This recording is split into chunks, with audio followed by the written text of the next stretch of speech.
मानत अली है। मैं दरमान का रिहायशी हाँ। हुण मैं सियालकोट शिफ्ट हो गया। दरमान मेरी जमीन सी जिदियाँ मतलब कि यूनिटां भी मैं तारियां ने सारे मतलब कि गौरमेंट के जोड़े कागजात ने सारे मुकम्मल मेरे नाम ने।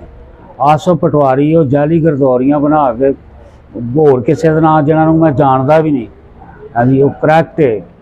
वो रिश्वत लैके ते गरदौरियां जाली बना के उन्होंने दे नाम बना छड़ियां ने। मैं बड़ी टेंशन च केड़ा बंदा की नाम है नाम ही है आसफ पटवारी।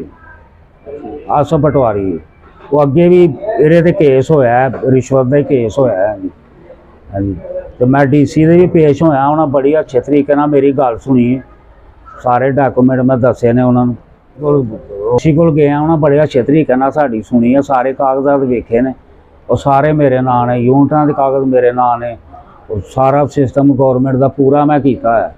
तो मेरी हेल्प किया जाए, हेल्प की जाए। मेरे नाल बहुत ज्यादती करते हुए ने जी। पटवारी वगैरह मिल के जाली वो बना के अपना ते 44 कनाल 19 मरले।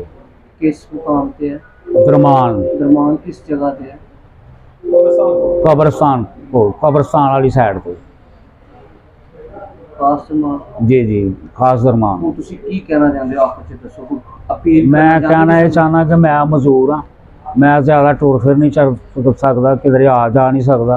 लिहाजा मेरी हेल्प की जाए, मेरा कब्जा मनो दवाया जाए। ठीक है, मैं अब वज़ीर आज़म पाकिस्तान मरियम नवाज साहबा जिन्ने भी बड़े अफसरान मैं उन्हें अगे अपील करना कि मेरी अपील की जाए, मेरी मदद की जाए, मेरा हक मनो दिता जाए।